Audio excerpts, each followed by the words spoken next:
Olá, cavaleiros e amazonas, bem-vindos ao canal Sempre Quis Saber. Eu sou o Wesley. No vídeo de hoje trago para vocês o capítulo 19 de Cavaleiros do Zodíaco Lost Canvas terceira temporada. E como de costume, esse vídeo tem a meta de 2.500 gosteis e 10.000 visualizações. E como vocês já sabem, quando essa meta for alcançada, eu começo a preparar o próximo capítulo.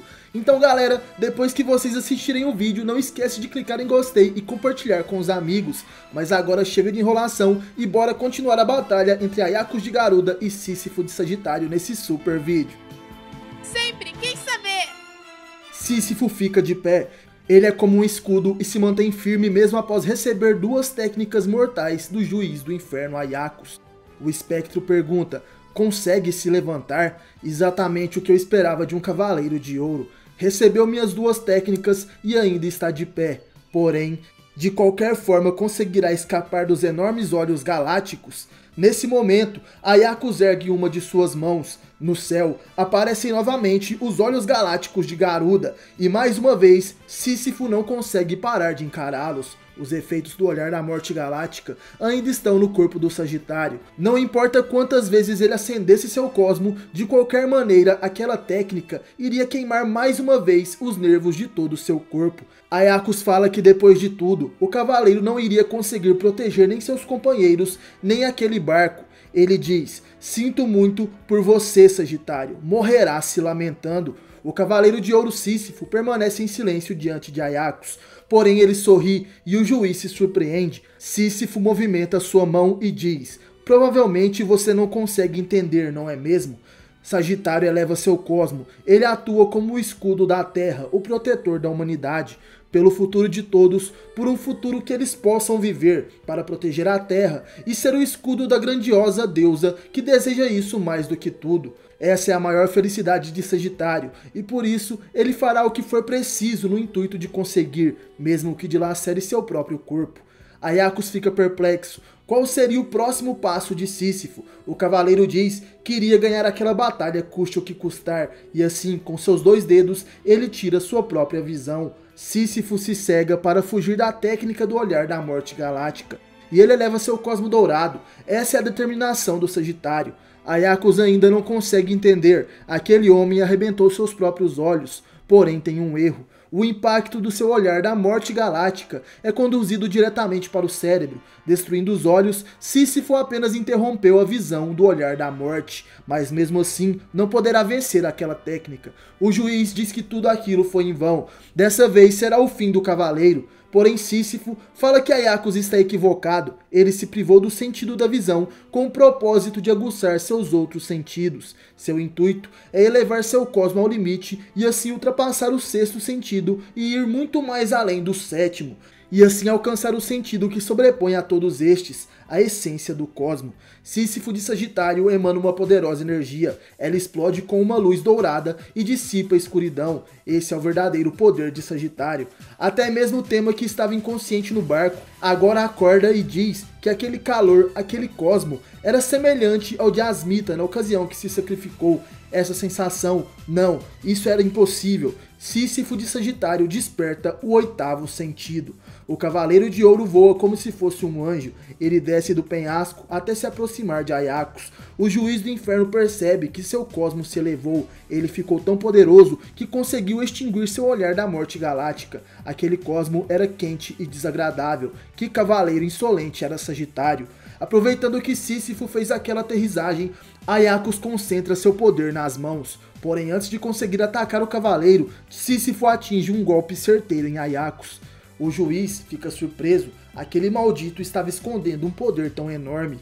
Como pôde fazer frente a ele com apenas um golpe? Sísifo pergunta se o espectro queria mesmo saber. Isso somente é possível porque seu poder não pertence somente a ele, e sim a todos os seus companheiros. Ayakos fica chocado com aquelas palavras, mas como sempre ele dá muitas risadas. Agora ele compreende. Ayakos é jogado para longe depois daquele golpe. Ele cai no barco de Garuda, que fica ainda mais destruído. Sísifo então diz: Ayakos, o poder que se vale de uma pessoa só é simplesmente ineficaz. Sua essência do cosmos se manifestou para proteger as outras pessoas. Ayakos, um dos 3 juízes do inferno, agora estava pulverizado. O barco de Garuda está todo destruído. Nele podemos ver vestígios das sapures dos espectros, e lá no fim está Aiacos, caído, derrotado em meio aos destroços.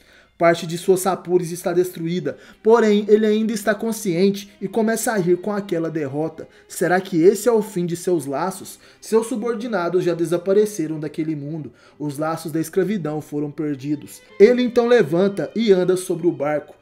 Já não lhe resta nenhuma alma naquela embarcação caída, porém Aiacos ainda consegue ver em seu trono o corpo de Violet de Behemoth. Ele fica chocado e diz: ainda está aqui, Violet. Mesmo na morte, o que me resta é apenas você. Aiacos lembra das palavras de Violet: eu sou tua, sou seu fiel apoio. Ele então diz: suas palavras estavam certas. Estou seguro de que entre você e eu existe um forte laço. O espectro acaricia o rosto de Behemoth, porém ela de repente abre seus olhos. Violet atravessa Aiacos com seu punho.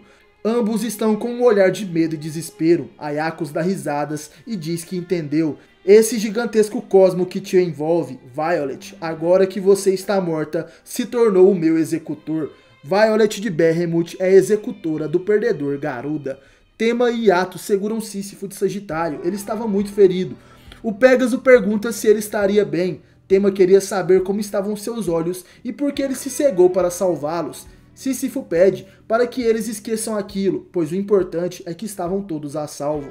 Eles precisavam ir logo e se reunir com Athena. Yato de Unicórnio então concorda com Sagitário. Sísifo chama por Tema, mas eles são interrompidos por um enorme cosmo que emana do barco de Garuda. Yato diz que aquele cosmo seria de Aiacos, então o juiz do inferno ainda estaria vivo. Sísifo diz para o unicórnio não se enganar, aquele imenso cosmo era de outra pessoa, deveria ser daquele outro cara. Tema fica perplexo e ele segura a mão de Sísifo com força. O Pégaso pede desculpas para Sagitário. Ele sabe que Sísifo fez de tudo para protegê-los até aquele momento, mas ele precisava ir até aquele local. Yato pergunta se o Pégaso enlouqueceu. Ele quer ir até o local onde está aquele imenso cosmo. O Sagitário diz para Tema que como um cavaleiro de ouro não poderia permitir que um cavaleiro de bronze enfrentasse a morte sozinho e sem nenhum motivo. Mas talvez esse momento se trate da vontade da constelação de Pégaso. Tema afirma que é isso mesmo. Era a vontade de Pégaso. Esse era o seu destino. Sísifo então entende a situação. O Pégaso sorri e diz que de qualquer forma ele vai deixá-lo ir, afinal não tinha condições de impedi-lo, e assim ele sai correndo dizendo para Yato cuidar bem do Sagitário. Yato grita para que Tema espere, mas o Pégaso não dá ouvidos, ele apenas corre até o seu objetivo. Tema pensa: sempre que sinto seu cosmo eu corro até você, não importa onde você esteja. Eu continuarei fazendo isso até o fim. Porque você é a razão pela qual eu luto, Alone. Violet de Behemoth estava sendo controlada por Alone, o receptáculo de Hades. Ele desce dos céus e abraça a Espectro. O ferido Garuda pergunta se o Senhor Hades veio em pessoa por alguma razão especial. O deus do submundo então responde que veio se encarregar do rei Garuda que caiu no chão. Não conseguiu destruir o barco do santuário e muito menos aquele Sagitário. Agora sim o nome dos 3 juízes do inferno está jogado no chão. Eu mesmo irei prestar minhas homenagens no último momento, para os que em outros tempos foram chamados de juízes do inferno. Aiacos, que estava de joelhos, pensa apenas em Violet, mas o impiedoso Hades planeja que o principal apoio do Garuda o ataque. Ele controla Violet para ela dar um golpe e diz: vá minha boneca defunta. A Espectro avança com um soco e Aiacos concentra seu cosmo nas mãos. Porém, no último momento ele desiste. Não, tanto faz. Prefiro sofrer a morte por suas mãos do que morrer solitário. Próximo de acertar o soco em Aiacos, Violet para seu ataque. Até mesmo Hades se surpreende. Garuda e Behemoth ficam frente a frente. Aiacos observa os olhos de sua amada. Eles estavam cheios de lágrimas. O cadáver de Violet estava chorando. Hades começa a rir e diz: pensei que era uma mulher incompetente, sem mais que apenas força, mas parece que eram grandes os seus sentimentos. Como supunha, enterrar juntos esses dois seria o que eu chamaria de ato de misericórdia. De repente Hades é surpreendido pelos meteoros de Pégaso. Os meteoros separam os espectros do deus do submundo e Tema grita: acredita que eu vou deixar você fazer isso? Não irei deixar que você toque mais ninguém, Alone. Na verdade, Alone não, você é Hades. Tema de Pégaso está furioso, um novo combate contra o Deus das Trevas irá se iniciar, e assim se encerra o capítulo 19 de The Lost Canvas 3ª temporada. Mas antes de finalizar o vídeo, galera, eu quero mandar um super salve para o inscrito e padrinho aqui do canal, Jean Carlos. Ele foi um dos primeiros a apoiar o Sempre Quis Saber e é um cara de um coração enorme. Valeu, Jean, você fez a diferença. E pra galera que quiser aparecer aqui no canal também é muito simples. Basta apoiar o projeto do Sempre Quis Saber no Padrim. Por lá, vocês além de ajudarem o canal, podem ganhar recompensas, desenhos, camisetas e muito mais. O link vai estar aí na descrição. No mais é isso, obrigado por assistirem o vídeo até o fim. Valeu, falou, tamo junto e até a próxima. Você já sentiu o Cosmo?